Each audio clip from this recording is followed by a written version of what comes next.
J'ai voulu participer à un télécrochet, puisque j'avais 13 ans. Puisque j'avais très envie, oui j'étais plus âgée que ça, d'être connue. En effet, j'avais un besoin de reconnaissance et de montrer au public mes singularités artistiques.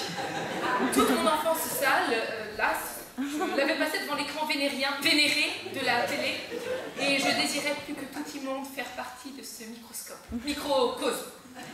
Pourtant, ma mère, en tapant ses savates, ma mère en mêlant ses papates, ma mère en pelant ses patates, me disait régulièrement excédée, mais rien ne presse, purée. Même si elle voulait me mettre en garde contre les dangers du showbiz, ma mère chantait elle-même beaucoup pour moi. J'aurais voulu être alarmiste. J'avais beau leur faire un dessin, mes parents ne désiraient pas au début que je fistule Paris seule. Et pourtant à l'époque cela se faisait en Corrèze et non. Au final, ma mère fut d'accord et mon père ok. D'ailleurs il se tue à me le répéter en riant. C'était un harakiri. Mon père rendait beaucoup, ma mère dormait très peu, j'avais donc un père sévère et une mère rieuse. Ils m'ont beaucoup épaulée à leur façon. Mon père accoudé au comptoir, ma mère agenouillée au confessionnal. Alors l'été était gelé, les dés étaient jetés. J'avais mis une robe en dentelle pour me présenter au jury du télécrochet. Je me suis dit, ça me ferait des points de croix en plus. Nous étions plus de 100 candidats, beaucoup plus en comptant les champignons. Alors cette blague n'est peut-être comprise que par les habitués de mycoses et par les dermatologues. Et d'ailleurs, si un dermatologue postule sur ce casting, il aurait de quoi gagner sa croûte. Lorsque je demandais à mon voisine quel était son répertoire, elle me répondit qu'elle avait 125 contacts dans son téléphone. Je lui demandais lesquels elle chantait, elle me dit que ça ne chantait pas, mais qu'elle en faisait chanter 3.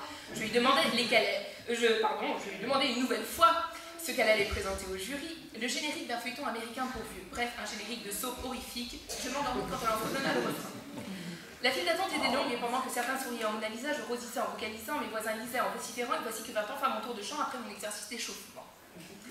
Devant le jury, alors que j'allais entonner un petit tube, mon pas devint incertain, ma voix s'érailla et j'ai perdu tous mes moyens. Moyens de paiement, de communication, de transport, de contraception. La pilule fut dure à avaler. Ils crurent que j'étais saoule, moi qui suis plutôt saoule. Je suppliais les 3 jurés du télécrochet. Vous ne savez pas tout ce que j'ai vécu pour arriver ici, et je n'ai rien bu. J'aurais craché. Je me sentais vaincue d'avance, et une trentaine attendait déjà derrière. Moi qui pensais qu'on allait m'en signer un, me voilà devant l'échec. La chaleur des projecteurs fit couler sur mes joues le rimel mêlé à mes larmes. Et oui, je n'avais pas pris la bonne trousse de maquillage, et pourtant je connaissais par cœur les mots de Rulio l'Ecclésiaste. Vanity, tout est vanity sous le soleil. C'est ainsi que je décrochais du télécrochet, et sans qu'on ait vérifié mes références, je pris une correspondance. Mon rêve chavira ravagé, et en vérité, je tire ma révérence à ceux qui y arrivent.